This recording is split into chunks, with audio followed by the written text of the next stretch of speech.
Beauté Yabande Masudi TV, Pozonadaso partout. C'est bien moi, votre humble serviteur, le prophète Fabien Massoudi. Que Dieu vous bénisse. Topesi bino beauté, bandeko nyonso, partout. Ozolanda biso na France, États-Unis, Angleterre, Allemagne, nazomona notre frère Junior. Que Dieu vous bénisse. Junior Babuta na Nzamba Pambola Wesiko Zali. Vraiment na libota na mobimba.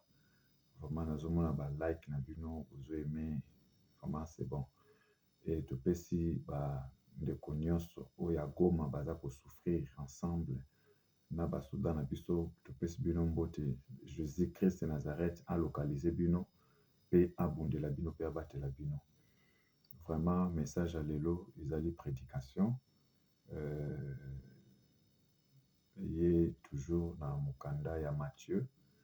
Alors tosengi bino nyonso esika bozali na bana nzambe nyonso zwa papier na yo mwa lokasa zwa bike zwa fe okoma ba verset parce que liloba na nzambe ezali nzela ya biso nyonso pe liloba na nzambe ezali bomoi. Donc sans plus tarder tokosenga régie achela biso loyembo. Comme ça, après loyembo wana, tokokota profondeur, to découvrir nini vraiment nzambe a bombé libiso na pokwa lelo. Je pense que esengeli mama moko aza na hôpital abika, ndeko moko azolanda biso esengeli azwa lobiko, so jeune fille moko azolanda biso peut-être esengeli akangolama na situation. Donc c'est-à-dire eza na un frère, une sœur, mama moko, papa moko aza na posa ya lobiko, mais à travers cette parole, soki otie kondima okobika au nom de Jésus-Christ de Nazareth. Parce que notre Dieu, c'est le Dieu qui sauve et qui guérit. Alors, Régie, toko bako flashele biso lembo ya Denis Ngonde et puis toko zongela bino pona prédication. Que Dieu vous bénisse.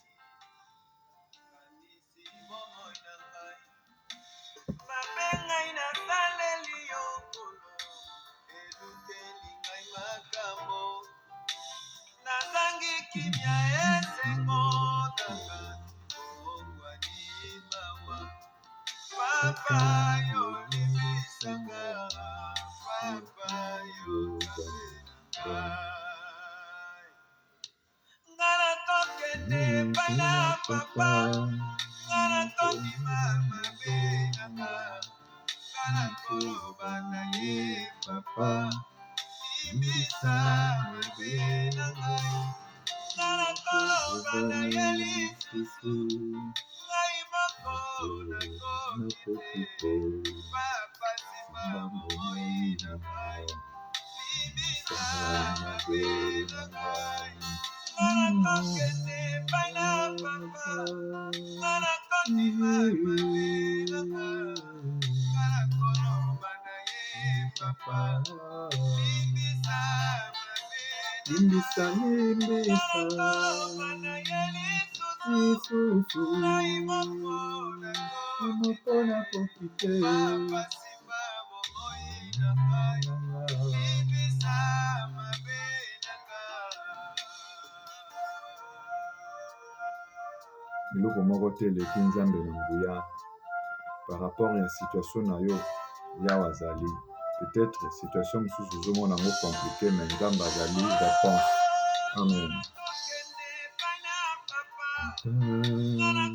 Mama benga obaye papa mbisa mbisa mbisa obaye lisusu moko kite papa simba bomoi na ngai.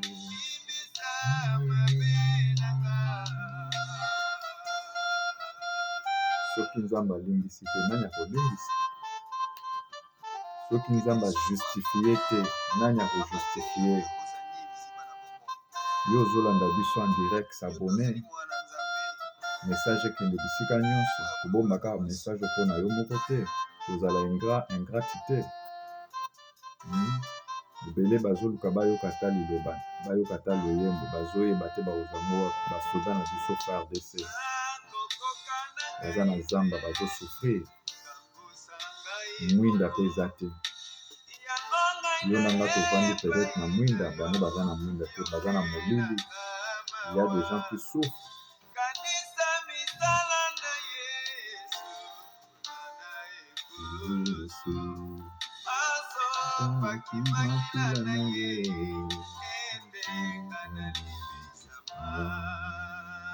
Oh, inde pana papa, mama bena,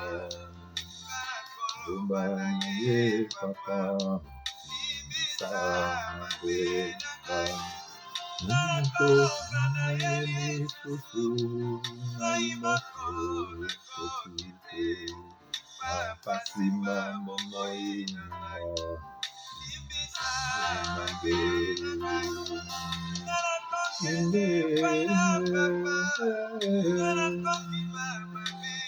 Mama binanga papa kulisa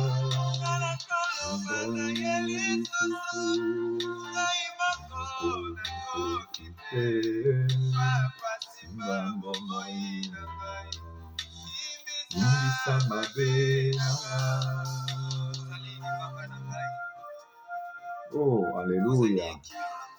Nani akoki kobikisa lokola Yesu Masia? Nani akoki kosauve lokola Kristo aza te kaka ye? Inde paina papa mama binanga ubana ye papa imbisanga Yesusu nakoki te na maladi nanga.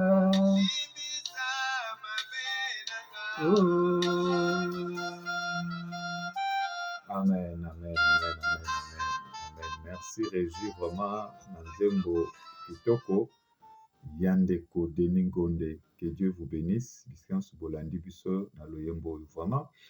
Nzambe apambola moko na moko, pour Tikolanda Biso, en direct Masudi TV. C'est votre humble serviteur de Dieu, le prophète Farai Masudi. Je vous salue encore une fois de plus. Alors, tokomi na ngonga ya message na biso. Vraiment, tosengaka mingi tango tokomaka na ngonga ya message, tolongola distraction. Parce que toki kolanda liloba na Nzambe na distraction te. Eza na bato ebele bazokende église. J'insiste toujours. Mais bazokende koyoka liloba na distraction. Toujours bazokende église, mais akokoma na église, aza na kaka distrait ou distraite na phone na ye. Ou soit aza distrait na bilamba ya bato balati, mosusu ake église mais aza distrait peut-être na ba image ya bato bazoleka bazozonga. Donc pona ye eloko ya kindaki ko na église eza kaka juste visibilité. Donc les gens aujourd'hui partent juste à l'église pour juste se présenter, pas monake frère X ayaki, sœur X ayaki, YZ ayaki. Or, logiquement parlant, l'église ezali milliers moko oyo tokendaka nde po tokolisa la connaissance ya Nzambe. Mais malheureusement, aujourd'hui, l'église ne plus vraiment refléter, ça ne reflète pas cette image ya bato bakende bazwa connaissance ya Nzambe baya na ndako. C'est l'une des raisons pour moi on appelle moutake église azongi botuni bateyaki nini na le début et à la fin ayebi kutu eloko moko te kutu balobaki ya kobando yebi so peut-être ko raconter ou peut-être mutu moko asekaki mutu moko peut-être afingaki ou bien mutu moko alekaki boya nyataki ye. C'est plus ça oyo bato baza ko retenir, mais les messages oyo bazali ko pesa bato baza ko tala yango te. Donc cela signifie église quelque part et community moi wenze ya mvondo. Donc wenze ya zandu esika ya distraction, fair play, ce n'est pas ça. Esengeli tozongisa église na kati église. C'est l'une des raisons bandeko na biso ya bikoro bayemba.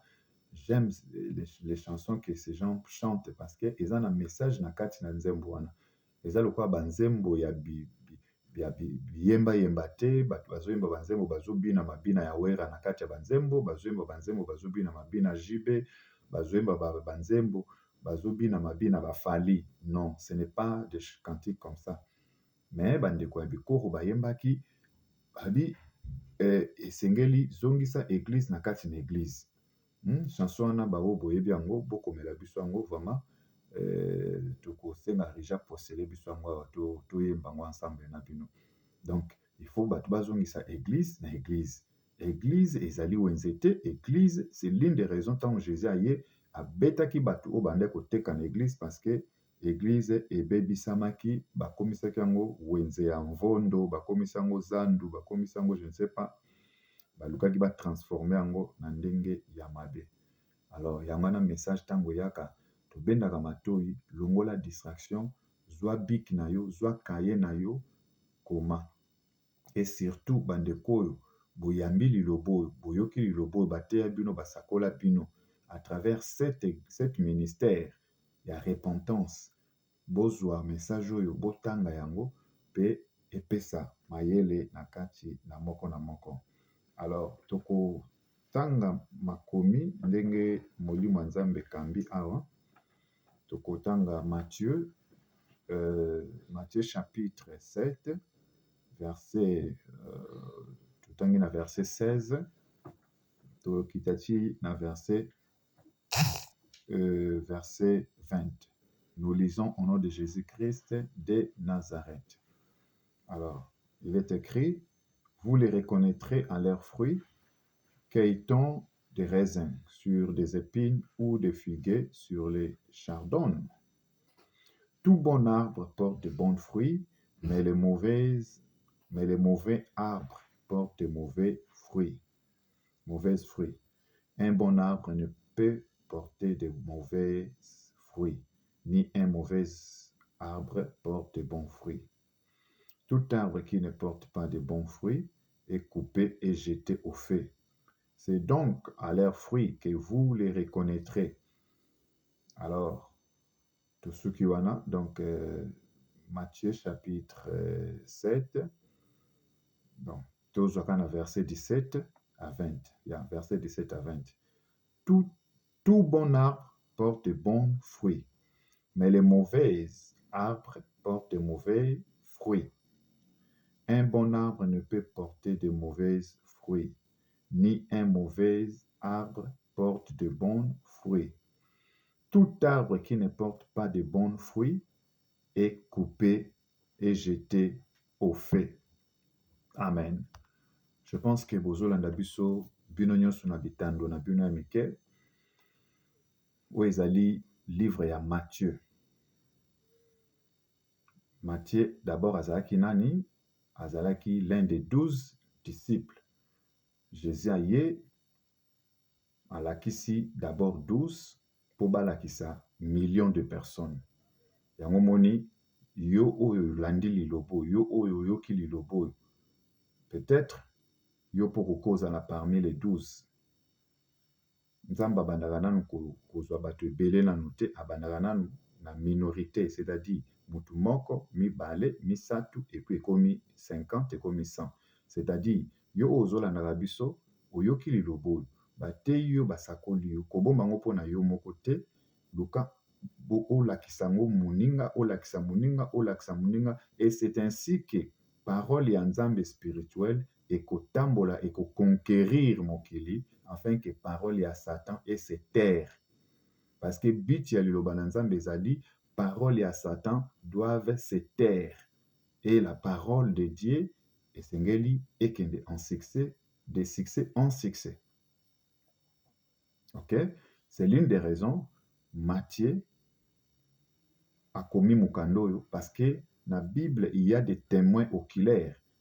Ok? Nous avons deux témoins dans la Bible. les témoins spirituels et puis les témoins physiques. Les témoins spirituels, ezali apocalypse. Et on va bien gagner apocalypse des gens. Makambo oyo ezalaki ya molimo nde oyo Jean bande komona na île de Patmos. Je pense qu'il y aura un jour de refungola parenthèse wana. Mais témoin mosusu physique ezali acte des apôtres. Tant bon moni bakomi acte des apôtres. Acte des apôtres, cela signifie les 12 disciples. Oyo basimbaki Jésus, oyo bamonaki Jésus, oyo baliaki na Jésus, bamelaki na ye mwa nkopo ya vino. Oyo Kristo atombolaki kopo ya vino alobi oyo ezali makila na nga ekabwana ezala répandu na milimo na bino po bokanisaka ngai. Pe azwaki lipa akataki apesi bango. Cela signifie les témoins physiques, l'acte des apôtres. Donc 12 disciples. Ok? Mais sikoyo Matthieu azali moko oyo amonaki. Donc Matthieu témoin physique amonaki en live makambo Jésus azalaki kosala et akomi. Nde makambo akomi alobi boye. Ye a relaté kako Jésus alobaki. Donc c'est Christ qui a parlé et puis Matthieu il s'est donné comme un écrivain et puis il a écrit, c'est tout. Alors, balobi, tout bon arbre porte de bons fruits, mais les mauvais arbres portent de mauvais fruits.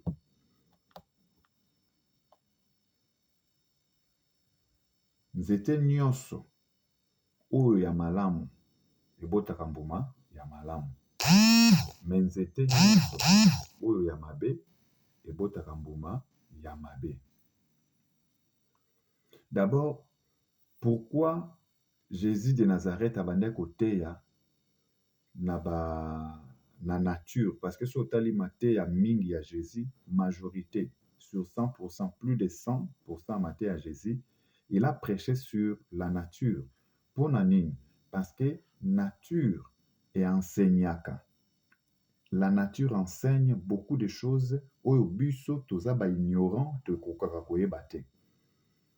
Par exemple, nature enseignaka nini? Eloko ya liboso, botala ndenge mbula ebeta. Tango mbula ebeti, directement, ça nous enseigne bilanga ya mutu mabe ekoli, bilanga ya mutu malamu pe ekoli. C'est l'enseignement. Mais yo ozolanda Nzambe, okendaka église, olingaka batu malamu te, olingaka batu mabe. Ou soit olingaka batu mabe te, olingaka batu malamu. Mais bolingwa Nzambe, po Nzambe alakisa biso ke Dieu est amour. Il est amour na biloko nyonso oyo eza na mokili.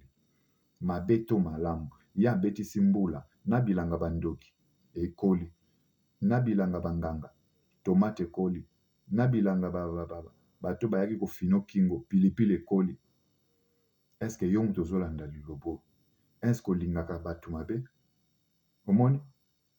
Ou bien ozakaka na batu moko olingaka? Moi groupe moko ya batu moko olingaka 3.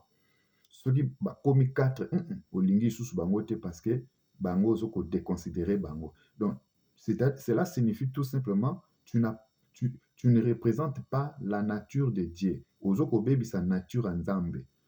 Mokolo ya suka okeka na moto mbala mo batumbi yo parce que Christ alobi la nature ne vous enseigne-t-elle pas? Soki azobetsa mbula ebeti na bilanga batu mabe ekoli, bilanga batu malamu ekoli. Pona nini yo boyaka batu mabe? Ote bango te, nga nalingaka bango te, ngai bango vraiment ndenge eza bwa takutu bateyinga ndenge nini, frère wana na otika oyokana na ye te, sœur wana na otika oyokana na ye te. déjà ozopesa image ya mbuma oyo ezali ya mabe, parce que ntango bazoteya biso bambuma eza biloko ezalaka na mokili te, mpo mutu azalaka na mayele ebele te. Yango wana Jésus azwaki baexemple moko ezali pete, mpo biso bato oyo toza na mayele mingi te tocomprendre yango directement, tozala attractif nde babaka na anglais, et attirer biso mpo tocomprendre. Alors lelo tokoyeba mbuma ya malamu ezali banani, et puis mbuma ya mabe ezali nini. Mon frère, ma sœur, yo ozolanda biso na pokwa lelo, soki otuni mutu nyonso osambelaka, o nasambelaka. Oui, osambelaka, oui nasambelaka. C'est bon, eza mabe te. Mais sikoyo eloko ekolakisa biso ke frère wana asambelaka, mama wana asambelaka, ezali bafruit na yo. C'est-à-dire makambo tosalaka, soki tozosala malamu oyo tozosala d'une manière spirituelle, ça représente le fruit. Soki mpe tozosala mabe wana spirituel, ça représente aussi le fruit.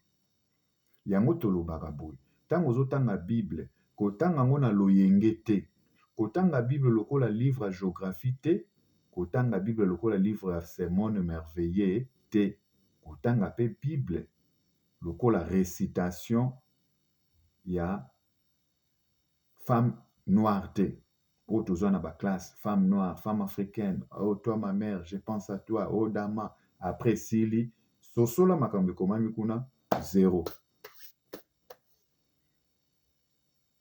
Alors, opportunité oyo bozwi ya kotalisa liloba na Nzambe na ndenge ya molimo, ko décortiquer les versets par les versets, pona koyede bana na Nzambe tolongwa na kati ya envoûtement satanique pe ba enseignement satanique oyo bayaki na liloba balesi bato liloba na ndenge kaka ya nzoto. Parce que liloba na Nzambe soko ozoyoka yango na ndenge ya nzoto, bazolakisa na ndenge ya nzoto, ezoboma âme. Mais soki ozoyoka yango na ndenge ya molimo, bazolakisa na ndenge ya molimo, ça sauve l'âme. Alors, Bible ezali, donc, écriture ezali ko lakisa biso na nature que les biens que nous faisons, bobenga nanu te parce que direct soki bobengi ça.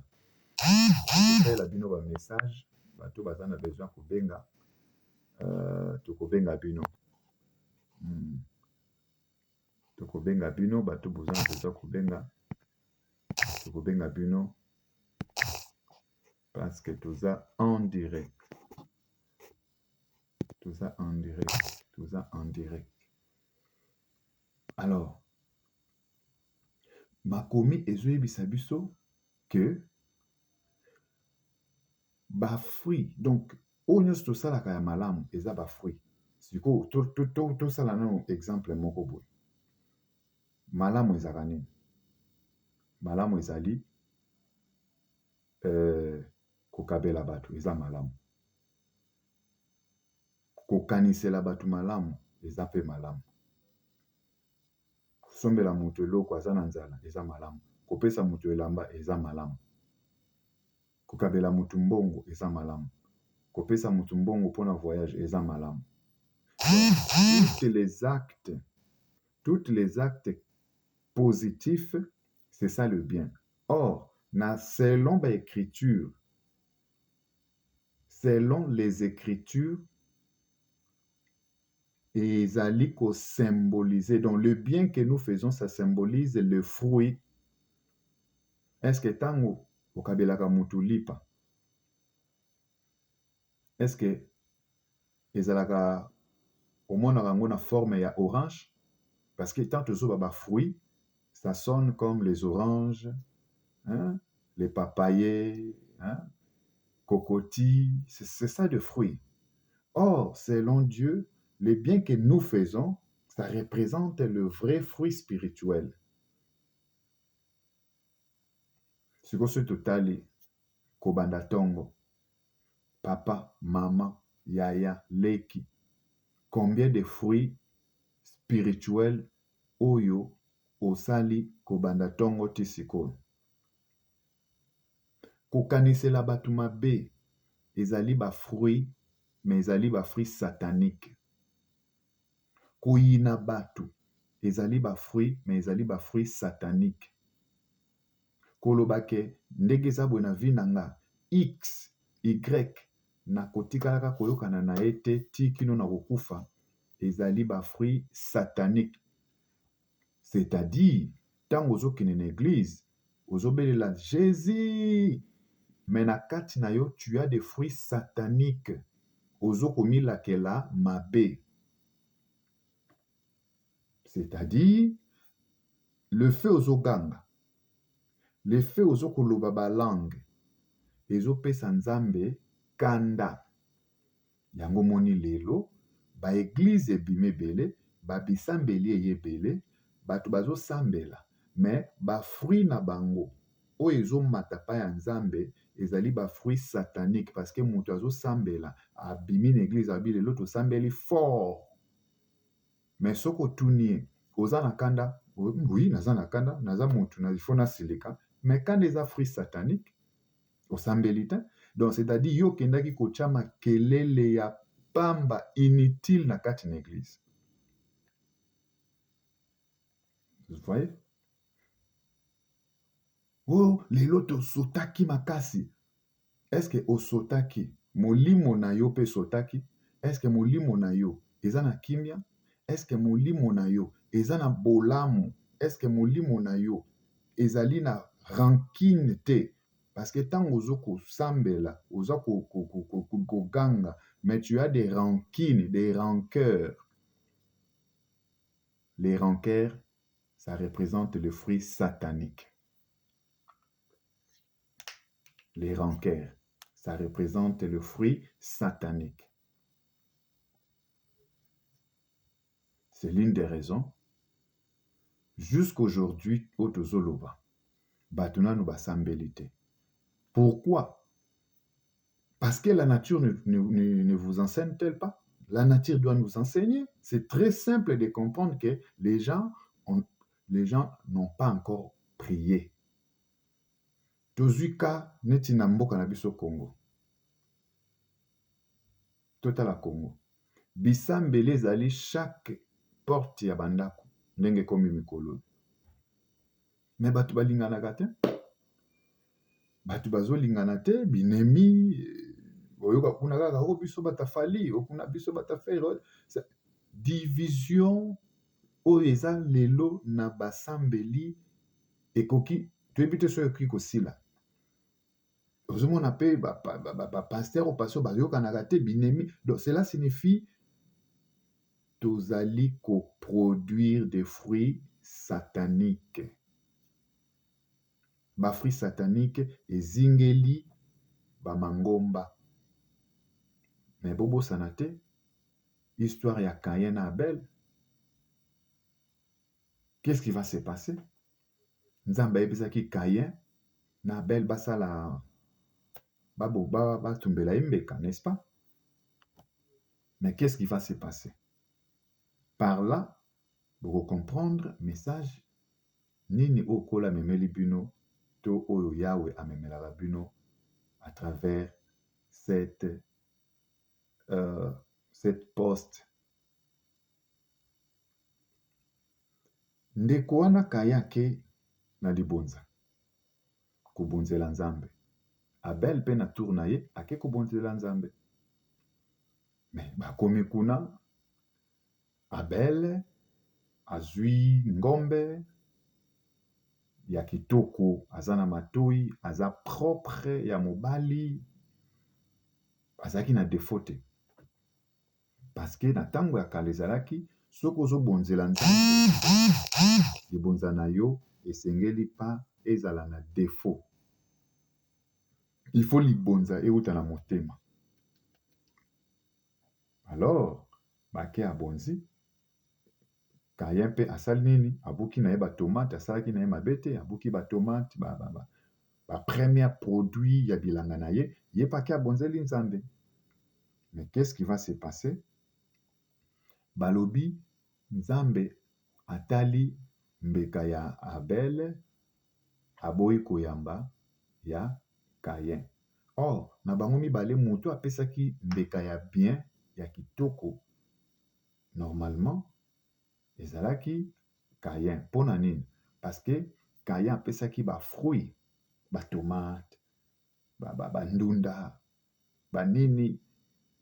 Mais sikoyo, makomi ezoyebisa biso ke Nzambe apporte regard favorable na Abel. Tango Nzambe apporte regard favorable na Abel, nde Kayen ayokaki likunia, rancœur. Bomoni? Yo muto sambelaka me oza na rancœur. Ma sœur, mon frère, ozo sambela, me oza na rancœur na kati na motema na yo, ozali na ba fruit satanique. Mokolo kokufa bakotumba fruit wana na moto, c'est-à-dire molimo na yo kotumbama na moto. OK, enfer. Répands-toi.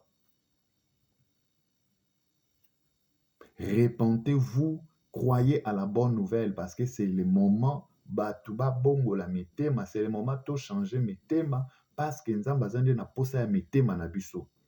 Azana posa ya ba maloba na biso te, ba maloba impur. Outi ko finga po bandi ba. Outi ko tonga po bandi ba. Yamwana keke pa Nzambe obi taisez-vous. Vos mains sont pleines de sang. Vous répandez les sangs innocents. Après avoir répandre les sangs innocents, vous venez devant moi, l'Éternel, l'Éternel, l'Éternel. Quel Éternel que vous pensez à prier? Bandeko, Abel, bayokeli ye kanda pa ya Kayen. Kayen akei asali nini? Abomi Abel. Sikoyo, en réalité, pona nini Kayen abomaki Abel? Parce que ce n'était pas pona ba fruit Abel ezalaki mabe. Non. Mais c'est parce que epeseleli. Ulandi? Epeseleli nde ezalaki mabe. Donc, omoni tango topesaka bato. Eloko ezota na kati ya motema na yo. Ezo reflecte eloko oyo ezo kopesa moninga. Donc, c'est-à-dire, eloko ozo pesa mutu, ezo reflecte image eloko mutu azozwa. Soki motema no eza na kimia, olingi moninga na yo, tango ozo pesa eloko, tango ekoma na maboko na ye, amona ngo ka super. C'est-à-dire, tango pesa, to pesa lilala muke me, lilala ngo kitoko, etoboka te propre, lilala ngo sucre. Pona nini? Parce que euti eloko moko euti na kati ya motema na yo sans rancœur. Mais Abel, plutôt Kayen, malheureusement, apesaki avec rancœur. Nde eye kosala ke batomate oyo abonzelaki Nzambe ezalaki batomate oyo babengaka bipola, oyo bamama wenze basoldaka. Oke na wenze ko bazoyi biso tomate nyonso oyo 10 reine saki mobima tomate ya bipola. Bandunda ekoma rouge, olapesa Nzambe bandunda ya vert ya kitoko, po Nzambe alia ndunda, Nzambe asepelaka na ndunda. Ya kobuka bandunda ya vert ekoma jaune.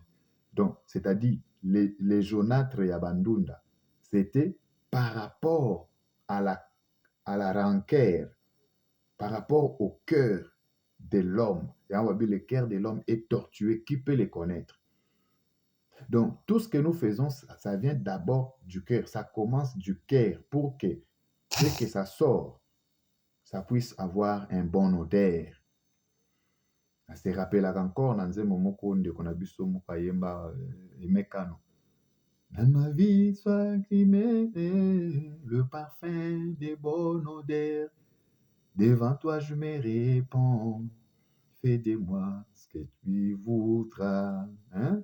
Oui, bien, et ma vie soit le parfum des bonnes odeurs. Et ça parfum ya Chopra etité, et ça parfum ya Wooliste, et ça les parfum ya Pick and Pay té. Le parfum dont la Bible nous parle, et ça linde le fruit de l'esprit, misala ya malamu. Toutes les fois, vous allez limbisa, vous produisez du fruit digne de la repentance. Toutefois, bozali kolala na kimia, na bandeko, na ba famille, bozali koluka unité na famille, bozali koluka bomoko, et non boyi na ba mususu, bokabola na bo mususu, bozali kolinga baninga nyonso d'une manière équilibrée. Vous multipliez, vous dégagez le fruit de l'esprit. Mais comme Caïn, il n'avait pas compris les secrets de la nature, il est tombé à sa propre piège. Il s'est allé précipiter pour prendre les tomates pourries, les légumes pourris pour offrir à Dieu.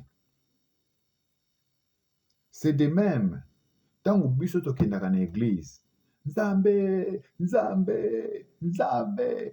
Ce sont des fruits au biso toza ko produire, toza ko pesa Nzambe. Mais fruit nini ya qualité nini biso topesaka Nzambe. Tant tozoloba Nzambe, est-ce que na motema na yo olimbisa bato? Te, wana ba fruit satanique. Tant ozoloba Nzambe, est-ce que na motema na yo ofutaka nyongo ya bato?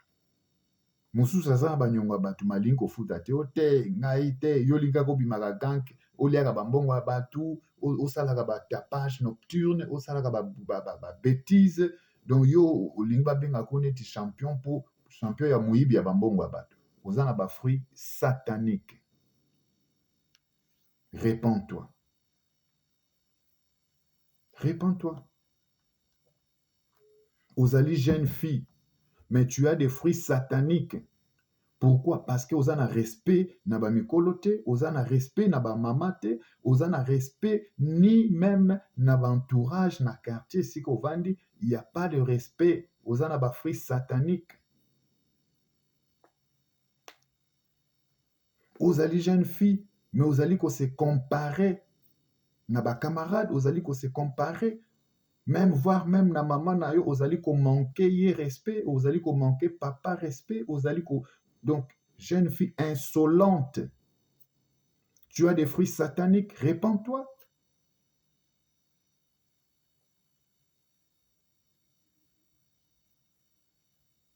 Ozali papa, mais ozali kozwa responsabilité na yo ya ki papa te, ozali ko négliger les autres, ozali ko négliger bana na yo, ozali ko négliger mwasi na yo, ozali ko négliger bandeko na yo, ozali ko négliger qui que ce soit. Tu as des fruits sataniques. Ozali maman, moyebi kozwa soin ya mobali na yo te, oyebi kozwa soin ya bana na yo te, oyebi kozwa soin ya bandeko te. Ozali oza maman oyo ozali na ba fruits sataniques. Répands-toi. Donc, esengeli to luka ba fruits spirituels, to multiplier malamu na kati na biso. Pourquoi? Parce que tozali ko risquer to produire ba fruits sataniques. Tozali ko risquer Nzamba yoka losambo na biso te. Bo se rappeler Nzamba boyaki koyoka losambo ya Caïn, parce que na tango ya kala ezalaki ndenge wana. Soki bosaleli Nzambe mbeka, balobi milinga molinga ekomata likolo, molinga ya pembe. Ndenge bomonaka bandeko na biso na Rome kuna po bavote pape, bapelisaka bapapier bakati, soki milinga pembe mati boye, soki ya mwindo mati ozwi te. Bazwa bayiba mwa parti wana ndenge ezalaki na jeunesse. Donc, soki molinga ebimi, ebandi komata, ebandi komata, ebandi komata, ebandi komata. Soki eza ya pembe, Nzamba yambi losambo na yo. mais soki eza molinga ya mwindu oéchoué. C'est que libonzano ezali ya kopola. Alors, combien ya bato bazotambola na milinga ya moyindo? Oza frère, oza sœur, oza maman, oza papa, mais ebele bazotambola na molinga moyindo. Pona nini? Parce que baza na ba fruit digne ya repentance te. Kosambela ezali prospérité nanu te. Kosambela ezali kozwa biloko mokili nanu te. Kosambela d'abord c'est la repentance. Mais lelo bato batiki kobongola mitema bakei koplonger na babiloko ezangi tina. Mutu azokende po azwa prospérité, mais aza na bafruit satanique. Mutu azokende po azwa libala, mais aza na bafruit satanique. Tango yo kei po oluka libala na église soi-disant, mais tu as le fruit satanique. Orozwa no pe libala ngo okipe kozwa. Mais le fruit que vous avez est qu'on détruire libala na yo. Le fruit que vous avez qu'on détruire monsala na yo. Le fruit que vous avez, le fruit satanique, est qu'on détruire futur na yo. Yango tozomona bato ebele azwi mbongo mais mbongo yango détruire ye. Parce qu'il d'abord il devrait commencer d'abord par la repentance. Mais lokola tokomi na ba pasteur ya kilelo bazwi ba magie, bazwi ba biloko ya Satan, baye ko présenter bato ba miracle mensongeur, ba miracle satanique, ba miracle démoniaque juste pour mutu azwa mbongo. Mais mitema ya bato ezali ya kobebisama. Mitema ya bato ezali nanu na mabe. Bato bakomi koluka prospérité, na place bato ba changer d'abord conduite na bango. Yango na ma sœur, mon frère, ndenge ozolanda biso awa, changer conduite na yo. Changer conduite na yo, kolala te avant changer conduite na yo. Soki olali, olobi na obiloba loba nzambe, nzambe, mais tu n'as pas changé ta conduite, tu as toujours le fruit satanique. Nzamba yebi yo te. Ndenge nzambe arekonetaki na ye Kayen te. Mutu asalaka Kayen ezalaki nani? Yokanisaka ondire ntango olobaka naza mwana nzambe ozobeta ntolo ondire olonga te. Biso nyonso tolongi te. Nawa azoloba nga mpe naza na oyo nga mabe, nga mpe nalukaka nabika. Mutu alongi aza nanu te. Mais c'est ça la vérité. Oyo esengeli to changer. Pamba te mutu so nga aza mwana nzambe te. Na yamba déjà Yesu. Est-ce que Yesu aza ballon otika koyina ote otika kotonga ote siko ya yo Jésus oyamba yaza ballon? Jésus n'est pas un ballon. Bayambaka Jésus te bazwaka nde liloba na Nzambe batiango na misala. Donc ba fruit ya molimo esengeli ekota ndenge ozoka lilobo ba fruit ya molimo esengeli siko ebanda kobota maneti mayebo na kati na âme na yo. C'est ça, recevoir Jésus-Christ de Nazareth comme le Seigneur et ton Sauveur. Ce n'est pas de bouche, de parler en bouche. Ayamba Jésus. Ayamba Jésus escroquerie otikaka te. Ayamba Jésus binemi otikaka te. Ayamba Jésus ba rancœur ebele otikaka te. Peut-être on a mis bar Jésus, parce qu'il y a aussi des bars Jésus. Il y a des Jésus justice dans la Bible, mais ils ne sont pas des Jésus-Christ de Nazareth. Parenthèse, on a un jour parce que beaucoup de gens mais ils ne prient pas le vrai Jésus. Donc on a tout ça pour recommander à tout le monde au Bolandaka Biso, tant aux Sambelaka, l'obaka bien au nom de Jésus-Christ de Nazareth. Il ne faut pas que l'obaka au nom de Jésus. Non. Parce qu'il y a des Jésus magiciens où baza ko utiliser na ba réseaux sociaux. Où ba pasteur bozomona ya menene ba église ezo tonda ba chrétien qui lelo ba lingaka so ke l'église a mon église tondi a wa l'église. Zoka ne mususu ezali ba cimetière à Satan. Il y a d'autres places ezali ba cimetière à Satan ba nyoso bozomona eza ba nzinzi eza kwa toilette salité ba fruit à Satan ezobima na kati wana. Mais comme il y a des pasteurs ya kilelo ou bazye na ba miracle mensongeur, alors bana na nzambe baza kolanda baza ko se détruire na ba biloko wana. Mon frère, ma sœur, c'est le temps où esengeli to changer. C'est le temps où esengeli to changer. nzambe aza na besoin na biso. Yango moni alobi. Un bon arbre ne peut porter de mauvais fruits. Nzete ya malamu ebotaka mbuma ya mabe te. Ni un mauvais arbre porte de bons fruits. Pe nzete ya mabe eyoki jamais kobota mbuma malamu. Donc soki mutu aza kaka mabe akobandaka koproduire makambo ya mabe. Ata oboti obanda produire makambo mabe, ata obali obanda produire makambo mabe, ata oke wapi obanda produire, parce que tu viens outi na musisa ya ba fruits sataniques. Na verset 19 obi, tout arbre qui ne porte pas de bons fruits est coupé et jeté au feu. Nzete nyonso ekobota mbuma ya malamu te, bakokata yango, bakobwaka yango na moto. Na pokwa lelo bota mbuma malamu maser. Mosusu azotuna mosali na Nzambe, bambuma yango ya malamu ezalaka nini? Tokoyeba bambuma wana soki ezali nini. Toke na Galates chapitre 5 verset 22, toyeba ba fruit de l'esprit o Nzambe aza kotinda biso, o aza ko recommander biso donc produire.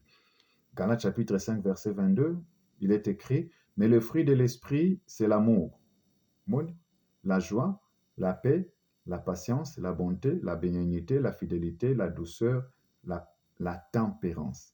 La loi n'est pas contre ces choses. Nous réalisons Galates chapitre 5 verset 22, mais le fruit de l'esprit c'est l'amour, la joie, la paix, la patience, la bonté, la bénignité, la fidélité, la douceur et la tempérance. Moni ba fruit de l'esprit, le fruit de l'esprit, la joie, eloko liboso.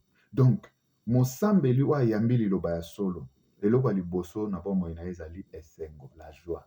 Est-ce que ozaka na esengo? Mosusu soka aza wana aza kaka ozomona ye elongi kunku mutu mobimba azaka na esengo te.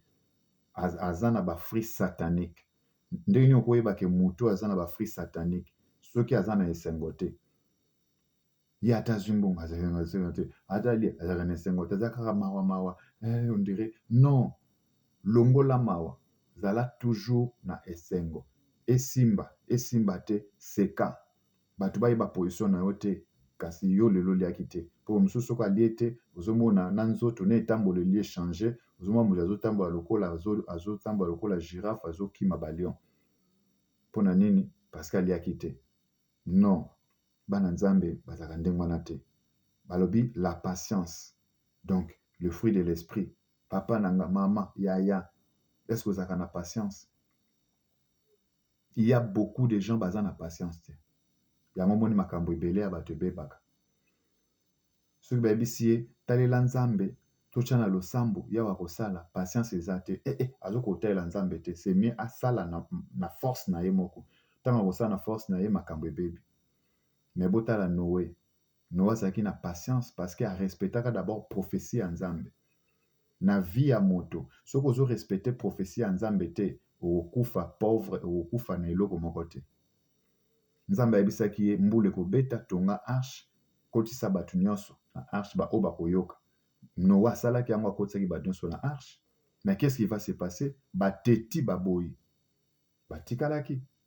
Mais bakufaki. Parce que batosaki prophétie ya Nzambe te. Bango bayebaki te kezali prophétie Nzambe apesi mosala na Nzambe pour a rassembler bango. Après, Noah continue à arche. Combien de jours arche sali? Babi plus de 150 jours. Mboule bande kubeta ici la raté. Quelle patience! Noé a fandika. Tote la kanzam. Ate zoumela. Tote la kanzam. Donc, muto ayambi liloba oyo. À croire na maloba ya Nzambe. Ate la kanzambe ti kino mokano na ye. Soki bayebisi kende gauche ake gauche. Soki bayebisi kende droite ake droite. Mais soki mutu bayebisi kende gauche ya ake droite. Kende droite ya ake gauche. Azotelemela prophétie ya Nzambe. Akowumela. Akoki kozwa na ye mais akowumela et puis akose compliqué. Et puis akobebisa même prophétie ya Nzambe na kati na ye. Mais Noa aboyaki kobebisa prophétie ya Nzambe avandi tima esili nde baye kobima.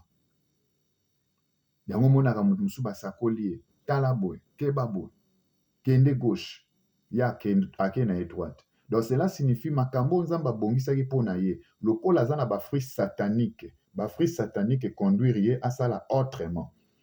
Ntango akosala autrement, lipamboli na ye ke pa ya bato mosusu. Mais oui, Satan yibaka mpe lipamboli. C'est ça. Donc ebele ya bato babungisi lipamboli na bango parce que baboyi kotosa maloba ya Nzambe. Bazotambusama na bafruit satanique. Donc yazokanisa bafruit satanique nde akolonga, okolonga te. Yango wana balobi patience. Yango balobi la patience et la longueur du temps. La patience paye. Yekola kozala na patience, mon frère, ma soeur. Vous allez toujours pressé te na vie. Après patience, balobi la bonté. 4e fruit. La bonté. Bonté, c'est-à-dire kimia esengo. Bozotala mutu bozo monaka paix du cœur. Ata ba fingi azaka na bonté ya Nzambe. Ata ba choli azaka na bonté ya Nzambe. Ata balobi tala ye mukuse akipakate mokana Nzambe. Ata balobi tala ye mulai mokana Nzambe. Mais yo soki ba fingi yo, bo finga pona nini? Il faut oluka prouver ba fruit satanique ezoloba. 5e fruit, la bénignité. Bénignité. Mutu aza na bénignité azaka toujours mutu moko boye on dirait azandira zate. Donc soki otali ye na milia bato amilakisaka te amitombolaka te. Soki mutu azomitombola mingi, il n'a pas la bénignité. Aza na ba fruit satanique. Aye koloba ko continuer. 6e, la fidélité. Donc 7e fruit plutôt, la fidélité. Azaka toujours fidèle. Na Nzambe na ye. E ya buto ya mo ya zotela Nzambe. 8e, la douceur.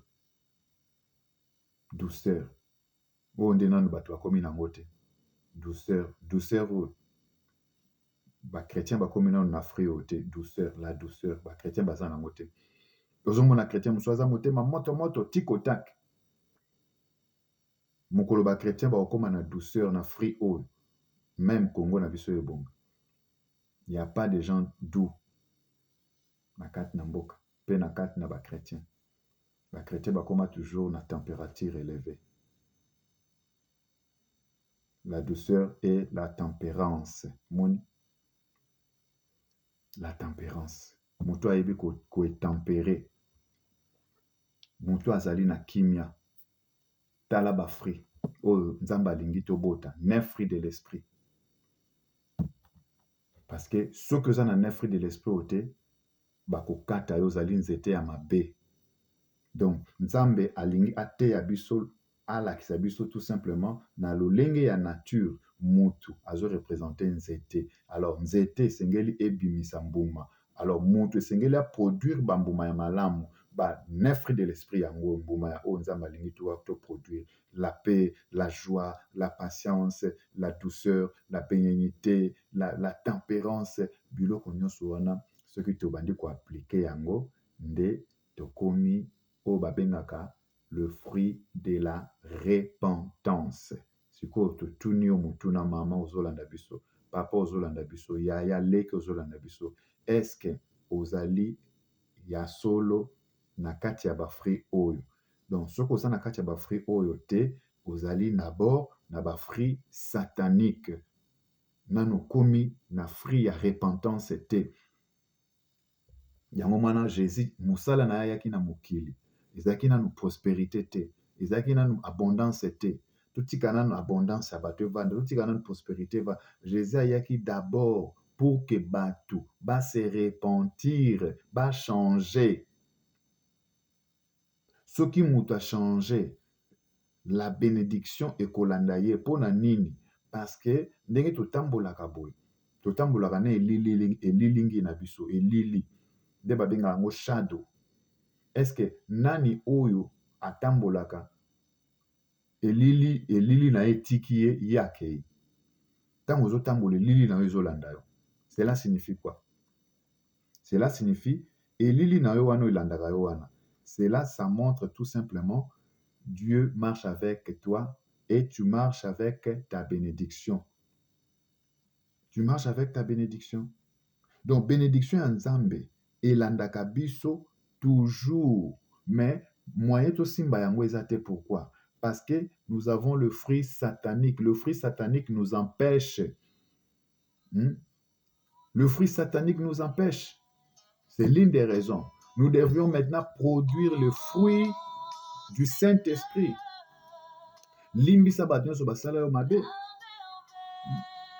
Limbisa bat nyonso baloba yo okobonga te. Limbisa bango parce que liloba suki eza pa Nzambe. Luka oza na malamu na bat nyonso, c'est ça la prière, c'est ça le fruit de la repentance.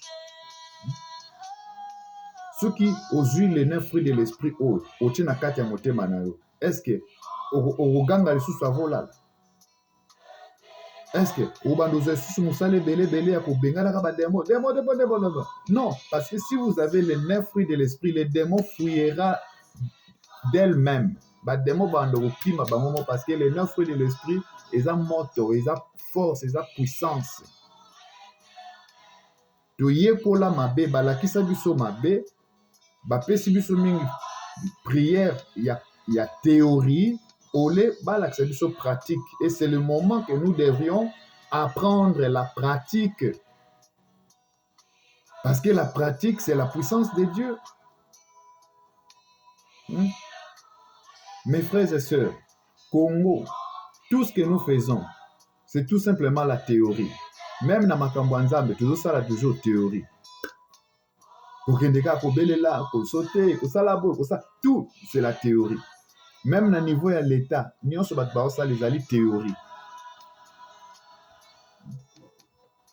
Géographie au batanga na France, talanenge etonga France. Histoire au batanga na France, talanenge etonga France. Mais géographie à Congo, ezaka ka théorie. La capitale de Congo, Kinshasa, toujours la théorie. Mais toujours mon athée, Kinshasa ngo etongama na qualité nini, toujours quantité. La ville de Kinshasa a 24 communes, mais le 24 communes y a ba foule théorie.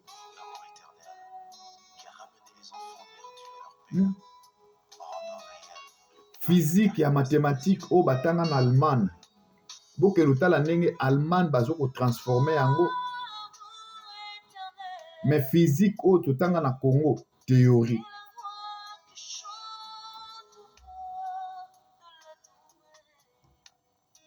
Mais ce n'est pas possible.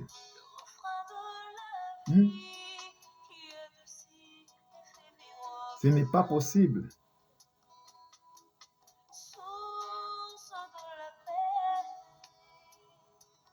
Agriculture, oyo, batanga na France, batanga na Europe, ezali pratique na ba pays wana. Mais agriculture oyo ya biso ya mboka Congo, c'est la théorie. Même masangu pour Congola lia, il faut pas que nous sommes en Zambie. Tout c'est la théorie. Na ba église théorique.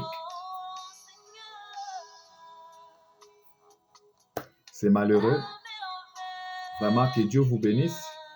Bino Batbolandi Biso, na Masudi TV, s'il vous plaît, partagez message yo. Panzango bisika nyonso. Ba élu de Dieu. Parce que ya wazana recherche ya ba élu de Dieu. Asangisa bango ensemble. Pour basambela na ndenge ya solo. Pour un jour, ba produire ba fruit digne de la repentance. Pour un jour, bazwa lola. Pour faire un monsieur ezali lola d'abord. Oh nyonso tozomona koleka. Que Dieu vous bénisse.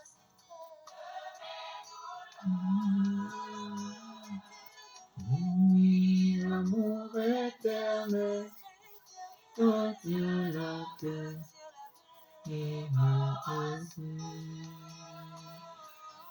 Nzambe aza bien. Bo s'abonner, bo tinda message bisika nyonso. Pe tosambela pona ba oba koka kosala malamu te. Nzambe apesa bino makasi bosala malamu. tosambeli bao baza malade, bao baza na bahôpitaux, bao baza na baplace moko ya mabe baza koluka koboma bango, ane oyo baza koluka koelimine bino. Nzambe alokalize bino, abimisa bino na kati ya monoko ya ndando wana. Bao nyonso mapamboli na bino ekundama, ebima, donc Nzambe afungula. Soki nguma nde amelaki mapamboli na nguma sanza, tosambeli Nzambe boboto na yo emonana Yawe. Totiki liboto na maboko na yo. Bao nyonso balandi message opesa bango makasi ya kosalela Seigneur. Bitumba nyonso ya mabe oyo mokili bazokobundisa bango ezala nul sans effet. Bapambwama, bamona loboko na yo à travers ce message. Au nom puissant de Jésus-Christ de Nazareth, nous prions ainsi. Amen. Vraiment que Dieu vous bénisse. Et tokutani lobby na même heure na Masudi TV. Que Dieu vous bénisse. Bye.